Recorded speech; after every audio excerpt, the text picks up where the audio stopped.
Euskal Herria Bildun ez gaude turismoaren kontra. Turismo jarduera ekonomiko beharrezkoa da eta baita ere portaera sozial onartua eta beharrezkoa. Baina turismoari muga jarri behar zaio. Turismoa kontrolatu egin behar dugu. Mugarik gabeko turismoaren hazkundea ez da onuragarria. Eta ekonomia osasuntsu batean turismoak ehuneko txikia okupatu behar du bere barne produktu gordinean. Bizkaian ekonomia industriala izan dugu, badaukagu eta eduki nahi dugu etorkizunean ere.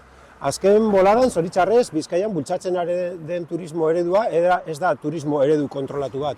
Mugarik gabeko hazkundeari ekin diote, eta hori da instituzioetatik bultzatzen ari den, eta horrek dagoeneko ondorio kaltegarriak izaten ditu. Ekonomia ahultzeaz gain, efektuak ikusten ditugu gure inguruan. Betiko tabernak desagertzen dira frankitzien mesedetara. Merkataritza lokala desagertzen da multinazionalen menpe.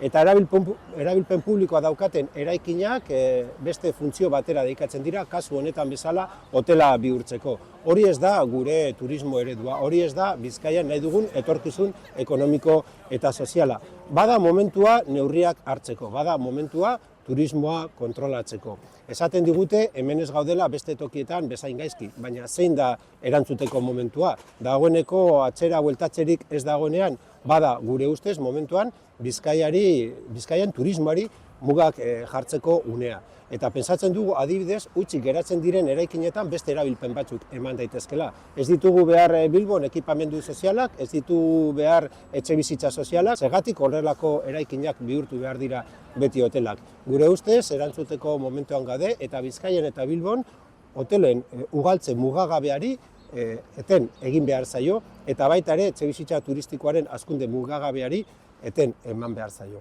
Ostatu turistikoak biderkatu egin dira azken urtetan Bilbon, eta ez bakarrik etxebizitza turistikoengatik.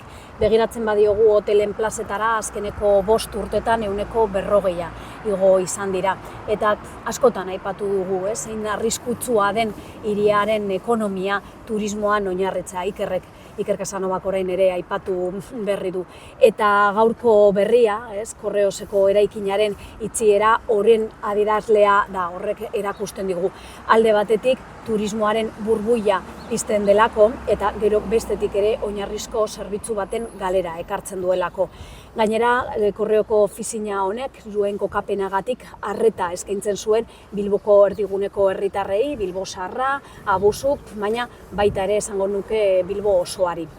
Eta iruditzen zaigu onartezina dela zerbitzuak eta eraikin publikoak galtzea turismo industria elikatzen jarraitzeko. Eta hau ez da lehenengo aldia, bestelako adibideak ere izan ditugu. Adibidez, egoitzak itxi egin dira, hotelak zabaltzeko, abandon gertatu izan den moduan, edo babes ofizialeko etxeak saldu egin dira, basuetan etxebizitza turistikoak egiteko, Santutxun ikusi genuen bezala, edo baita ere eskolak saldu egin dira eskutuko, hotelak bertan zabaltzeko, hori soloko etzen ikusi izan dugu. Eta orain tokatzen zaigu 1927tik hemen zegoen Korreoseko eraikin nagusia itxi egin dela. Eta adi egongo gara birkalifikazio prozesuari eta baita ere eskatuko ditugu ondare txostenak. Ondare txostenak eraikinaren elementuak babesten dituztenak eta 2024tik esaten dutenak ez dela toki egokia hotel bat egiteko. Bada garaia turismoa